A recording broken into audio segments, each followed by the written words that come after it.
Boa tarde! Seja muito bem-vindo para mais um Estúdio Inter, que começa agora ao vivo, diretamente aqui da TV Rio Preto, canal 7 pela NET TV e também transmitido para o Brasil e Mundo através do nosso site, que é muito fácil, né? www.tvriopreto.tv. É sempre uma honra começar a tarde junto de vocês e tarde de quinta-feira, que para mim tem gostinho especial. É aquele dia que a gente vai entender um pouquinho mais do universo das crianças, como é que eles se desenvolvem, como é que tudo isso vai acontecendo, já que os pequenos não vêm com manual de instrução, a gente depende de profissionais para nos ajudar a entender esse universo. Por isso que hoje é dia de Baby Kids. Pode rodar a vinheta.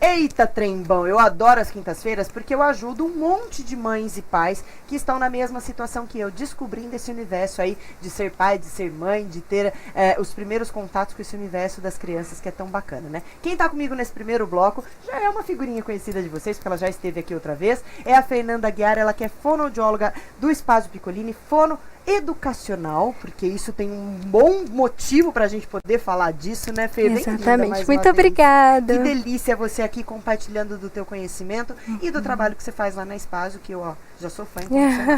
Que bom. Que bom. É sempre bom estar aqui com vocês novamente e poder falar um pouquinho da fonoeducacional, né? Então, muita gente tem se perguntado, né, qual é a diferença da fonoaudiologia convencional para a fonoaudiologia educacional, que é um trabalho mais específico, né? A fonoaudiologia educacional, ela vem com o objetivo simplesmente de colaborar com o desenvolvimento dos escolares, né? Promovendo todas as áreas de atuação da fonoaudiologia, que é clínica e da área da saúde, também para o âmbito educacional.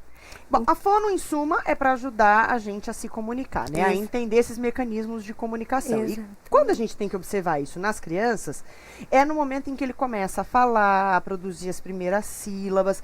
E é muito doido, porque assim, eu vejo o Matheus, gente, tem hora que eu falo, ele vai falar alguma coisa.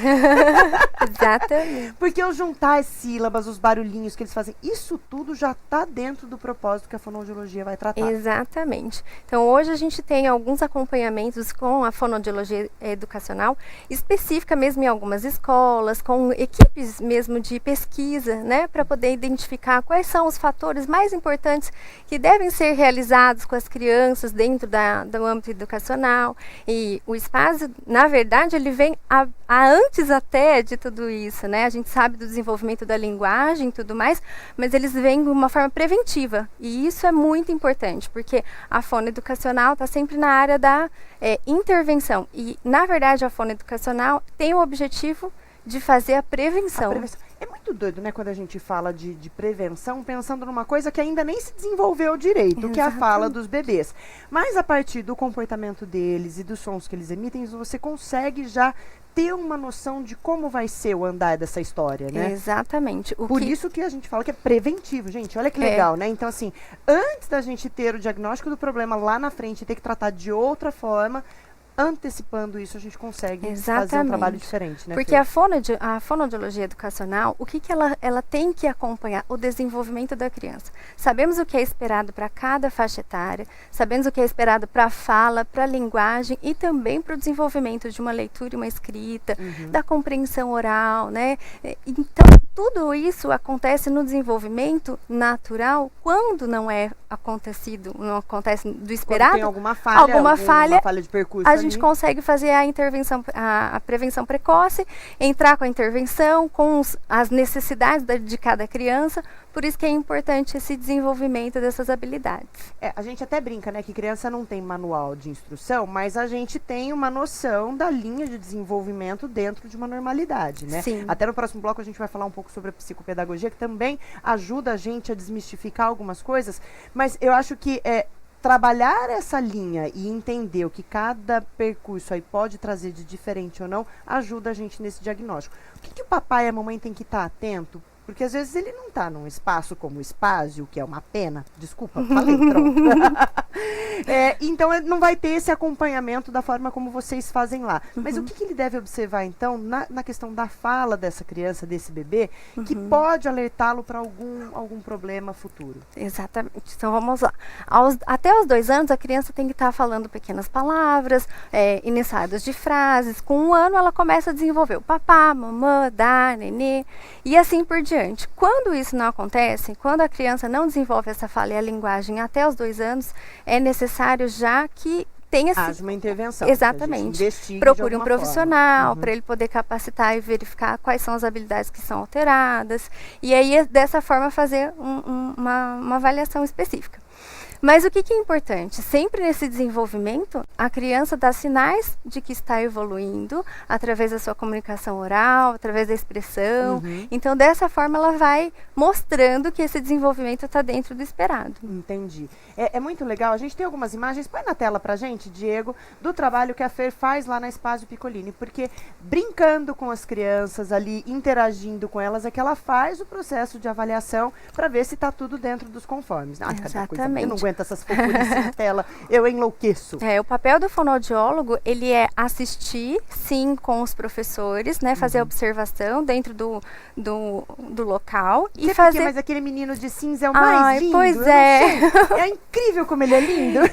E como ele evoluiu, né? Nossa, gente, ele tá um tsunami, vocês não estão entendendo. Porque o fonoaudiólogo tem esse papel, ele observa, ele verifica quais as estratégias necessárias e possíveis para cada criança, orienta os profissionais, capacita os professores e cuidadores para que eles possam desenvolver esse papel dentro da escola, né? O profissional, ele não vai atuar diretamente, ele faz algumas intervenções para poder verificar e observar o estímulo e o desenvolvimento de cada criança, mas acima de tudo, quem vai fazer tudo isso são os professores e os profissionais. Olha, gente, que abraço mais delícia. Ele tá nessa fase, agora ele dá abracinho, né, gente? Eu não aguento. Exatamente. Eu sou suspeita pra falar que esse menino é lindo, educadinho.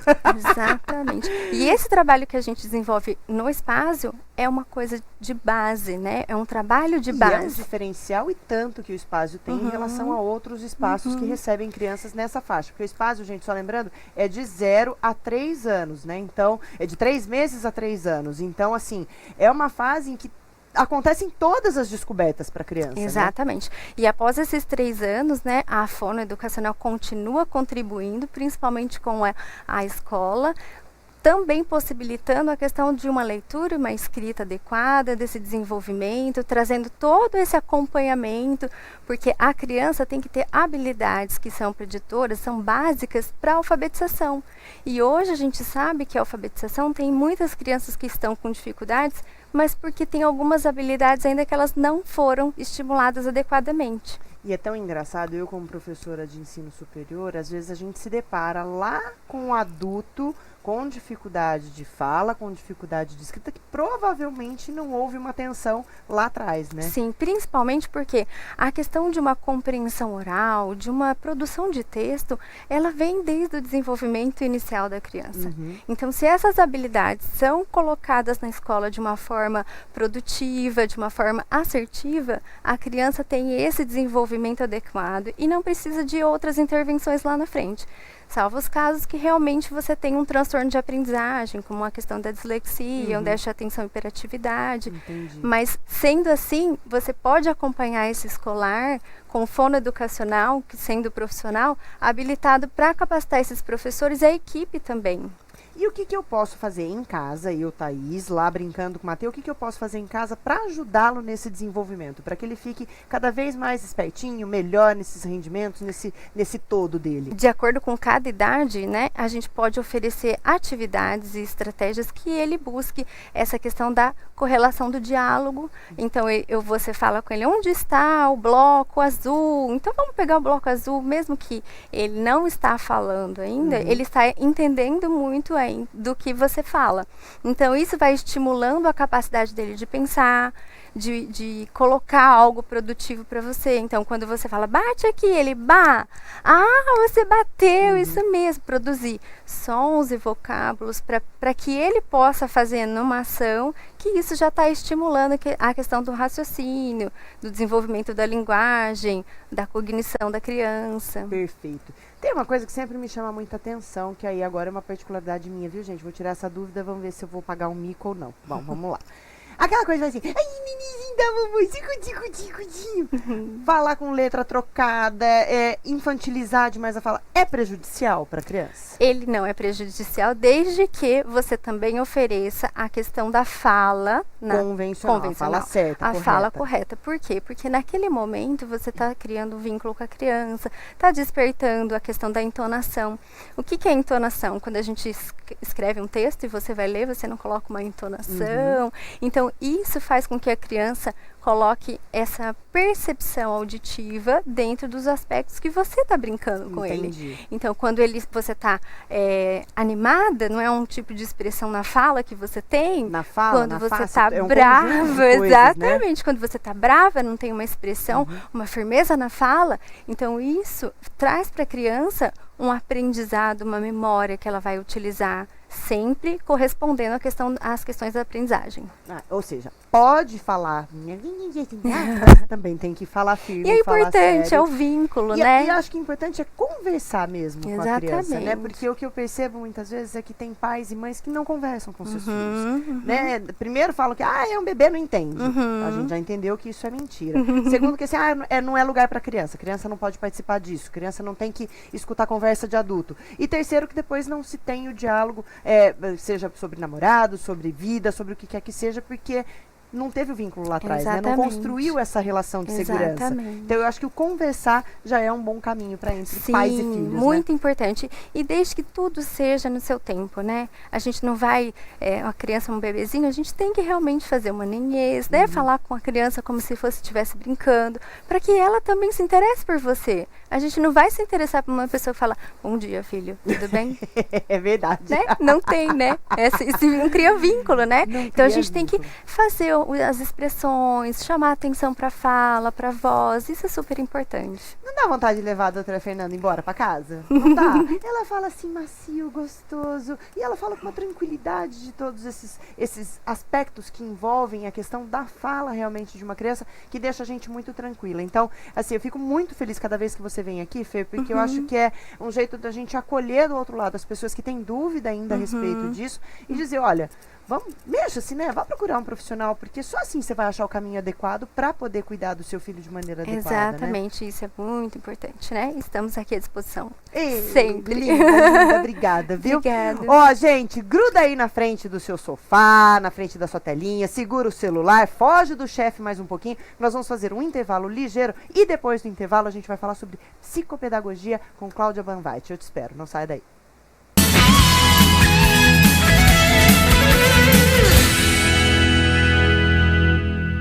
Só no Rio Preto Shopping você encontra incomparáveis possibilidades e esplêndidos sabores em 2 praças de alimentação com mais de 40 opções de lojas. Rio Preto Shopping, o meu, o seu, o nosso shopping.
Laticínio São José, mais de 50 anos de tradição, frios, variedade de queijos, bacalhau o ano todo, molhos, temperos, tudo para porções e aperitivos. Novidades em produtos nacionais e importados, que você só encontra aqui no Laticínio São José. Temos vinhos da melhor qualidade. Na loja Dama tem happy hour para você curtir com os amigos as novidades em bebidas e aperitivos. Praticidade e facilidade com ótimo atendimento é no Laticínio São José. Loja 1, Mercado Municipal, Box 1, fone 3235-2764. Loja 2, Avenida Miguel Dama, 1450, fone 3233-3686. Laticínio São José.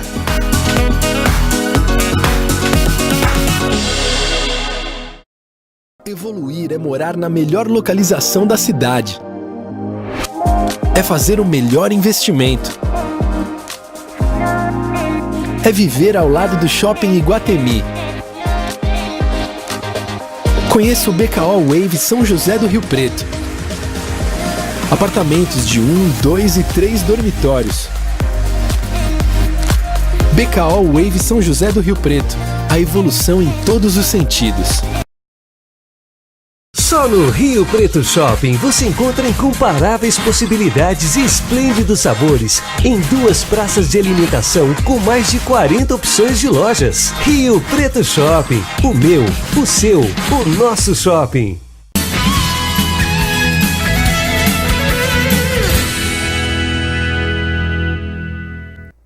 Estamos de volta e antes de apresentar para vocês a minha convidada desse segundo bloco, põe meu look na tela, porque hoje eu tô gatíssima, gente. Esse look da Altina é um coringa, porque os conjuntos invadiram o guarda-roupa das mulheres por ser uma combinação muito prática e versátil. Quer sair tudo junto assim, como se fosse um macacão? Tá ótimo, você tem um visual pronto e completo. Quer misturar? Põe a calça com outra blusa, a blusa com outra parte de baixo e vá criando possibilidades a partir dessa estampa que já é maravilhosa. A Altina, gente, é atacadista, vende pro Brasil inteiro. E é só entrar em contato com elas pelo Instagram, que tá aí na sua tela, que vocês vão ver os melhores looks. Eu sou fã incondicional dessas meninas e hoje meu look tá bafonérrimo. Adorei. Gente, olha que delícia. Hoje eu recebo aqui no estúdio, eu falo que assim, a vida na televisão me presenteia com diversas pessoas que eu vou conhecendo ao longo da minha jornada profissional aqui. Mas a vida lá fora me presenteia com amigos que são profissionais incríveis. E hoje eu tenho a honra de compartilhar com vocês o trabalho dessa minha querida amiga Cláudia de Freitas Banvait, ela que é psicopedagoga e vai contar pra gente um pouquinho desse universo que, aliás, é muito amplo, né, Claudinha? Sim. Porque tá todo mundo muito acostumado com a terminologia do pedagogo, que é Exato. aquele que ensina, que tá à frente dos aprendizados da troca, né? Aprendizado e ensinamento. E o psicopedagogo, o que ele faz? Bem-vinda! Primeiramente, muito obrigada pelo convite. Coisa é uma honra boa. estar aqui e para Feliz. falar da minha profissão, né? Coisa boa. A psicopedagogia, ela segue 2 vertentes, Tá. né? Tanto a institucional como o atendimento clínico, né? Então, para que fique melhor explicado, quando nós falamos em instituição, nós atendemos dentro das escolas, né? Tá. Não é um atendimento direto à criança, seria uma orientação, né, aos profissionais que trabalham na escola. Então seria uma linha de amparo para os profissionais que estão à Exato. frente desse contato com as crianças. Exatamente. Também aos pais, né? Porém, eu trabalho em Zacarias, que é um município próximo a Rio Preto, Aham. e é uma sala de AEE, que é Atendimento Educacional Especializado. Que legal, Sim. Cláudia. Aí há o atendimento direto às crianças, Entendi. com uma equipe multidisciplinar. Com crianças que Somos- precisam de um atendimento especial. Exatamente, Uhum. com dificuldade ou com transtorno de aprendizagem, certo? Então lá nós temos uma fonoaudióloga, uma terapeuta ocupacional, uma psicóloga e eu. Tá. E é uma escola mantida pelo município. Que legal. Tá? Olha que bacana, gente. É Que proposta excelente. inteligente do município, porque assim, eles estão criando um futuro diferente para Sim. essas crianças, né? Sim. Estão proporcionando uma história diferente para elas. Exatamente. Bom, e dentro dessa análise clínica, então, que pode ser feita para as Sim. crianças, como é que a gente identifica os trabalhos? Ou quem é que precisa dessa análise clínica? Certo. Como é que funciona Quando isso? a gente Cláudia? fala em psicopedagogia clínica, como que essas crianças chegam até nós, até o nosso consultório? Primeiramente, a escola. Tá.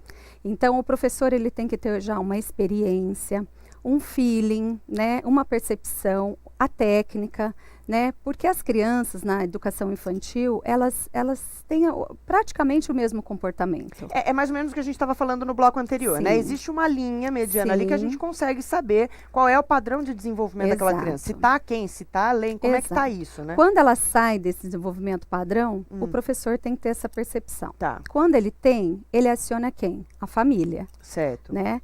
A família é que nos procura. Tá. Certo? Então, para o atendimento em consultório, primeiramente a gente recebe esses pais.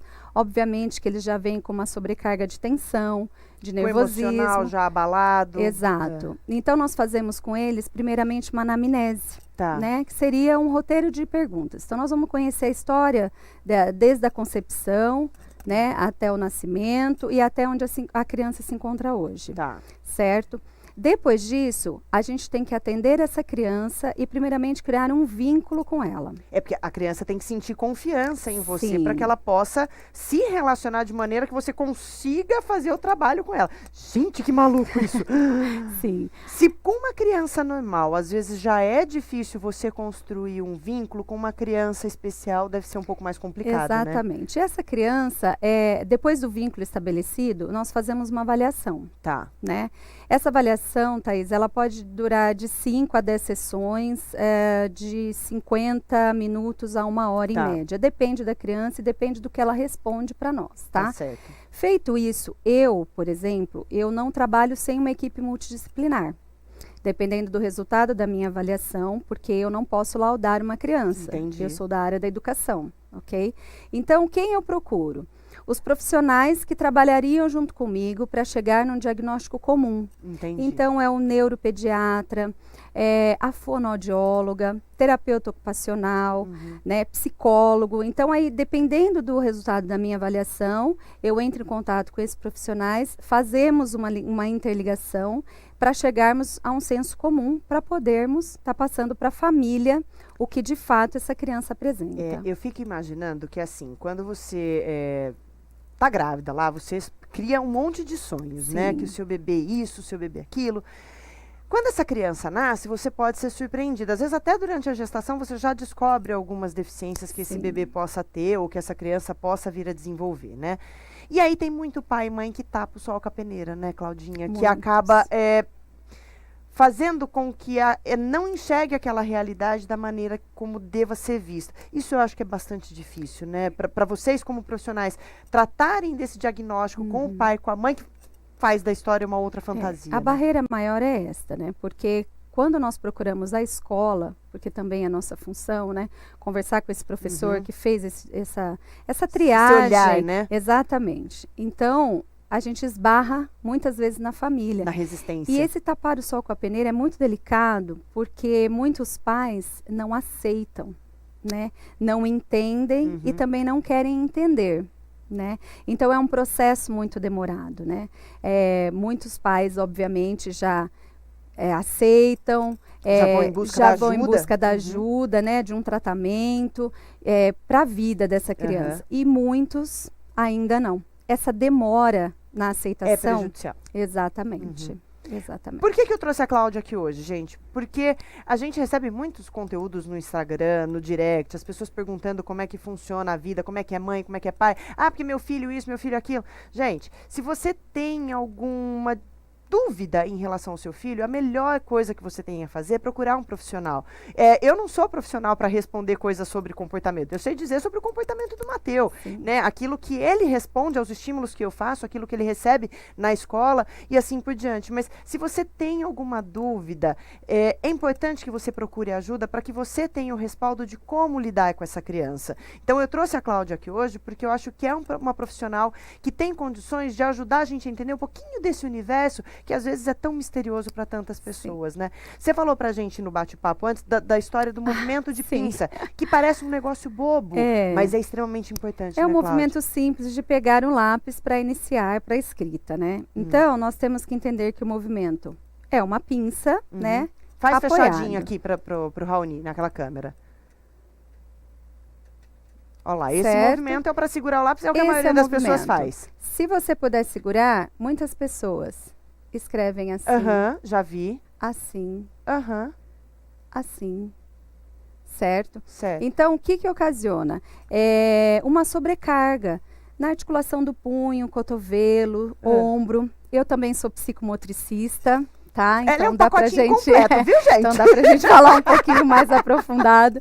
Então, o que é o ideal? Que a criança segure o lápis corretamente, para que ela já tenha uma postura ao escrever, né? Que não haja essa sobrecarga, que ela sente corretamente na carteira, né? Que ela tenha uma postura correta. Tá. Então, quando a gente fala em movimento de pinça, se você olhar nas pessoas, se você passar a observar as pessoas, Gente, agora eu né? vou fazer movimento de pinça com todo mundo. Se você passar a observar, você vai ver que muitas escrevem de forma errada. É errado? Não. Mas por que não fazer o correto com a criança, né? Porque, na verdade, você já está criando aí uma dificuldade para aquilo que teria que ser prático. Exatamente. Né? Então, a gente pode contar desde o ensino infantil, né? O primeiro toque da criança ao lápis, como vai ser essa primeira pegada. Porque a partir do momento que ele entra no processo de alfabetização, lá pelos seus 6 aninhos, né? O ideal seria que ele já segurasse esse lápis da forma correta. Entendi. Porque o professor numa sala com 30 crianças, 40 crianças, Até ele acompanhar ele um não por um pra consegue. ensinar. Ele não consegue, tá? Então já fica uma dica aí para os pais, né? Observarem Ou em casa. seja, a os criança profissionais. ainda antes de ir para o processo de Olha, a pessoa fez até trava-língua agora. Alfabetização. Tô precisando passar a palavra pra Claudinha agora. Vamos lá. Se a criança pega o lápis de maneira errada, já é algo que os pais podem se atentar e procurar Sim. uma ajuda para poder ensinar a forma O correta. próprio pai. Esse lápis que você segura na mão, Thaís, é um Faber-Castell patrocina a gente. Eu tô adorando essa história. já fazendo merchan da Faber-Castell, ele se Ele é um chama-se lápis Jumbo. E ele é triangular, olha que legal. Então ele facilita essa pegada, né? É um lápis que é vendido em qualquer papelaria. O valor dele é extremamente acessível, é o preço de um lápis comum, Entendi. tá? E ele E funciona ele nesse ajuda início. nessa pegada. Porque, gente, se pegar de outro jeito o lápis que não seja o correto, ele vai incomodar, porque ele é triangular. Então ele vai machucar o dedo. Exato. Que dica bacana, Claudinha. Exato. Bom, essa é uma dica. Agora, em casa, o que eu tenho que observar no desenvolvimento do meu bebê, da minha família? Como é que eu tenho que ficar atenta para procurar ajuda? Sim. Porque uma coisa é a escola me chamar, outra Sim. coisa é sou eu em casa atento a essas mudanças. A criança, ela dá indícios, né? Então, até a Fono comentou agora, o ideal é que essa criança venha a falar até os 2 anos Entendi. de idade, né? Que ela venha a andar até 1 ano e meio, né? Então, são as fases de desenvolvimento infantil que essa criança precisa passar. É a linha mediana, é aquilo que Exato. todo mundo espera de desenvolvimento. Na leitura e na escrita, né? Hoje, infelizmente, poucas escolas dão tarefas para as crianças fazerem. É E triste. poucos pais acompanham essas tarefas, Uhum. né?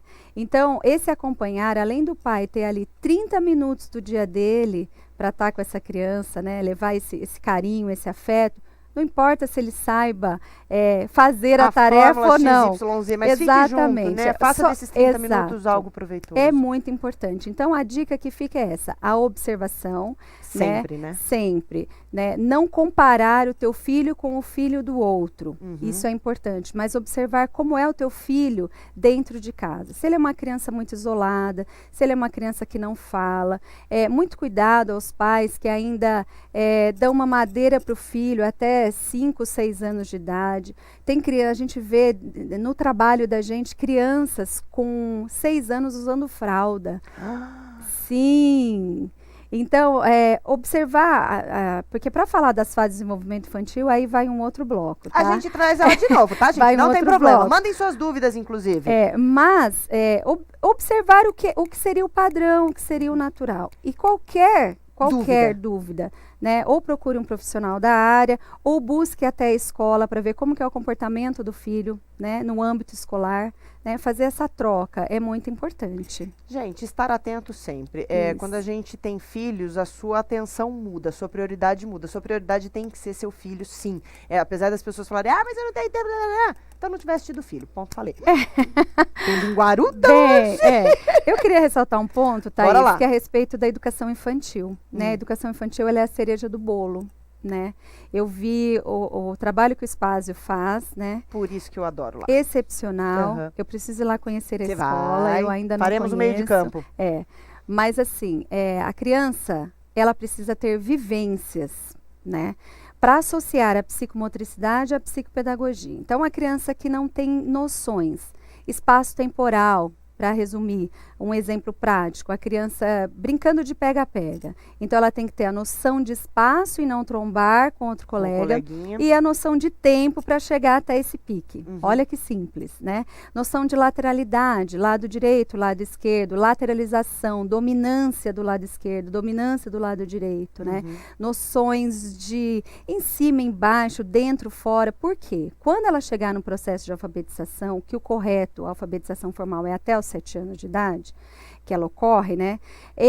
Quando o professor fala assim, olha, observe em cima da linha, vá até o final da linha, pule 3 linhas. Se ele não teve essa vivência lá atrás, ele vai fazer errado essa ele não vai atividade. entender. E o que é muito simples, né? Então, o brincar... E aí ele não vai entender, ele não vai perguntar para o professor e vai prolongar aquele problema. Exatamente. Nossa. Então, o brincar na educação infantil é essencial.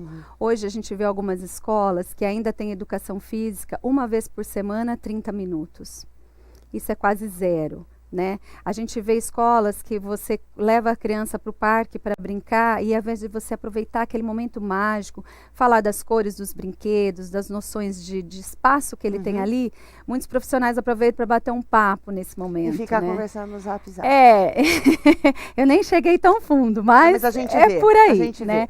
Então, assim, aproveitar esses momentos da criança. O professor de sala de aula, ele tem que ir para o externo com essa criança, ele tem que sair da sala, ele tem que fazer o brincar direcionado e também o brincar, né, em forma ali de lazer, né? Gente, eu prometo que eu vou trazer a Cláudia de volta. Eu prometo que o diretor já está me xingando aqui, porque eu já estourei o tempo, mas é que quando o assunto é bom e a gente tem informação para passar para as pessoas, é nossa responsabilidade. Eu sempre falo isso, que como comunicadora, eu tenho que levar para vocês a melhor informação. E isso aqui, gente, é para a vida toda, não é para um único momento, é para que a gente possa ter um adulto depois saudável e feliz. Eu amei te receber. Volta, promete sim, que claro volta? que sim, com o maior Feito, prazer. combinado? Obrigada. Ó, ela vai voltar então se tiver dúvidas, mandem pra gente, a gente já programa uma volta da Claudinha aqui pra explicar pra gente sobre todo esse desenvolvimento. Obrigada mesmo, Obrigada, viu, minha amiga? você. Ó, eu vou embora. Eu não sou a Fátima Bernardes, mas você tem encontro comigo amanhã às 14 horas. Combinadíssimo? Sexta-feira, dia de botar a agenda em dia e preparar o fim de semana. Beijo gigantesco, eu te espero até amanhã. Tchau, tchau.